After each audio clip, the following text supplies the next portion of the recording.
Actually, this works at any age. Walking is far superior to cardio for fat loss, regardless of your age.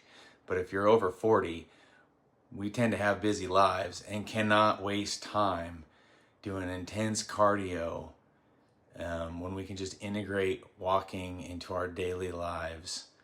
So physiologically, walking is far superior for burning belly fat simply because our body utilizes that fuel directly. We use different fuels for different modes. We need to stop oversimplifying calories and energy, treating our bodies like they're some sort of car that you put fuel on, or an aircraft you put fuel in, and just based off of the intensity is how much energy you uses. It doesn't work that way. Psychologically, it's superior because they don't call it a walk in the park for no reason. It's enjoyable. You can do it every day. People do it all the time. And if you're avoiding your walk to go do intense cardio, you should definitely listen to this message. Not convinced because you are married to your buckets of sweat like some people are because they think that that's working for them and their intense diets. Stick around. I'll clear up this shampoo simple concept, and maybe you can start enjoying your exercise. All right. Who am I? My name is Dan, Coach Dan. I am a retired military officer. I was a Chinook helicopter pilot. And how did I get there? Well, I joined the Army out of high school and then went back to college and got my degree in health and human performance with an emphasis on exercise physiology. And despite all that, and after a couple of decades, I've actually figured out, despite the education, despite essentially being a professional soldier, which some would call a professional athlete, and somebody who has a large frame body that can put muscle and body fat on easily, despite all that, I've actually figured out what really works because I'm obsessed with the human body. I'm a voracious reader. I struggled with it, and it all really started when I went to flight school. I never ran so much before in my life. And now you're a professional soldier. You're going to be leading troops. You have to look the part and not have that round face look the part, but have an actual, you have to look the part. And so the harder I worked at it, probably like most of you out here, and the more I followed the traditional advice and the more intense cardio I did, I would maybe have some very short-term success if I was pairing it with extreme dieting, and I only gained more and more weight. And this was frustrating to tears. And so that's where it got us to today. Because if somebody like me, who's highly motivated, paid to do it, ordered to do it, and has the education in it, how does some regular person, when you have all this advice that's pulling us in all these different directions, this thing says, with this guy with abs says something, and this guy with these nice biceps is saying the exact opposite thing, and really most of it, the move more, eat less, is just different shades of the same color. And I'm getting ready to introduce to you a new color. Something that actually works. So that's why we're talking about walking today. Walking isn't flashy. It's not extreme. It works with your physiology instead of against it. It reduces stress. Cardio actually secretes cortisol and adrenaline. It's increasing your stress. Walking improves your metabolic health, and it really directly supports real sustainable fat loss. And it allows you to lose fat without losing your sanity because cardio is just not working. My mission really is to get this word out. I want people to know. I want you to have hope. I want you to reclaim your health, your confidence, your vitality. I'm in better shape now, and it's much easier than I was in my prime when I was paid to do it and I was putting it in. I really wish I would have heard this in my late 20s and 30s. I really wish I could sit down with my former self. So regardless of your age, please listen to this. All right. Walking, it burns a higher percentage of fat as fuel directly. It's lower intensity. So you're in 40 to 60% of your max heart rate when you're walking, even a brisk walk, and you're in the fat burning zone. So because your body can, and you're in a lower intensity, it'll actually directly use your fat for a fuel source. The body in that zone, it primarily does. If you're doing intense cardio, it doesn't work that way. It needs quicker sugar, your blood sugar more specifically, and some sugar that your muscle glycogen and some liver glycogen, and basically it goes directly for those. And so your body, you could think, oh, well, in theory it's taking out energy. It is, but it's putting stress in, which stops you from metabolizing fat actually. And then your body has to maybe, in theory, do a bunch of cheetah flips to it's got to replace that. You have a very thin band of sugar you can have in your body. Your body's constantly trying to keep it at homeostasis, which means just nice and even. You do some intense cardio, you pull that out, a whole host of problems happens. Why not just go for a nice walk, which you can do regularly, and go directly at the thing you're trying to? All right, so walking, more total fat calories burned per session in many cases. Well, and you can think of it daily. It's a lot easier to go for an hour and a half walk. Maybe you don't have that time, right? But in cardio, you could probably burn the same amount of energy, not the right type of energy if you listen to what I just said a second ago, but you can burn more energy in a shorter amount of time. But try doing that every day. Try doing that every day.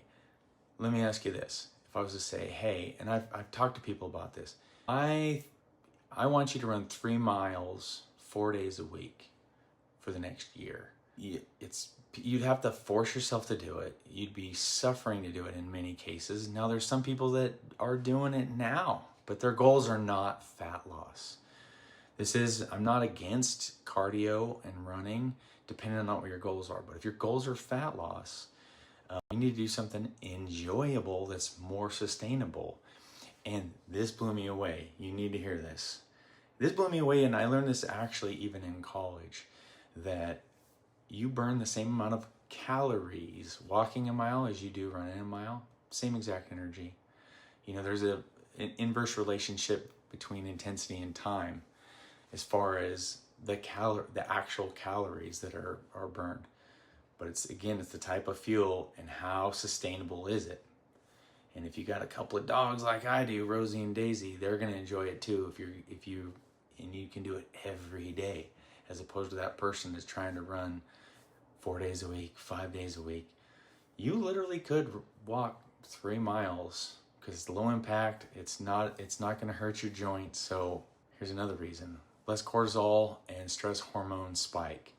So high intensity running triggers a big release of your cortisol and adrenaline. Chronic high cortisol promotes fat storage and insulin resistance, right? So logically, we're like, oh, this is harder. Psychologically, it's a higher barrier. And we think things that are harder are better for us. And that's just not the case unless you are trying to perform and you're competing in something. Cardio's the thing. But again, if fat loss is your goal, walking is way better, right? And if that logic worked, more of us would be skinnier because we're heavier, we are disciplined, we're trying to do those things. We just think that there's something wrong with us. Maybe there's something wrong with the flawed logic. Okay. So walking preserves your muscle mass better. Intense prolonged cardio, like running, can increase muscle breakdown if done too frequently or without enough recovery. Well, if you do it right, to where you're trying to do fat loss, you got to go up maybe twice a week, and it's still not going to do. You can't. Back to the previous point, you can't walk, you can't run every day. You'll actually break your muscles down. Walking is non-catabolic. It burns fat while sparing muscle, and keeps your metabolic rate up if you have more muscle. Better mitochondrial efficiency and fat oxidation. Regular low-intensity walking improves your mitochondrial function and increases the body's ability to oxidize fat. Okay, so this is just a fancy way of saying even at the cellular level, walking improves our ability to utilize energy and mobilize fuels. And that could also be true for cardio, but you have to rest and you can't do it daily. Stable blood sugar and insulin, right? This is key. And your insulin levels, which I could do more videos on that subject alone. So walking lowers blood glucose and improves your insulin sensitivity without causing big spikes or crashes, right? And then you have those crashes that also drive your hunger through the roof. And so I'd like to actually hear from folks using the flat logic. People are doing it now. They're married to it.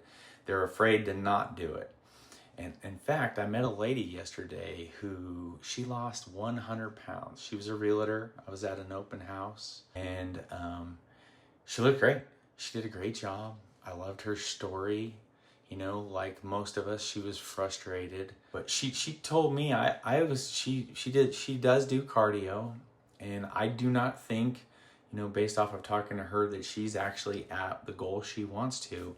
And she told me, you need to do a little of everything. And she actually used the words, if you do a little everything, it's like an insurance policy. Well, why not do the thing that's going to cause you to have the result that you want? Like if fat loss is your goal, if you're not trying to be a triathlon athlete and be competitive, why would you train like you are when your actual goal is fat loss? And so just, obviously it's going to take more time to use this insurance policy and do a little of everything. And so again, I don't think she was at her ideal, according to her. And she did say she did a triathlon last year, but I think it was just kind of one of these things to do it. And I got the impression she was working way harder. I actually recommended this book to her, written by a fellow named Grant Peterson, who had my story.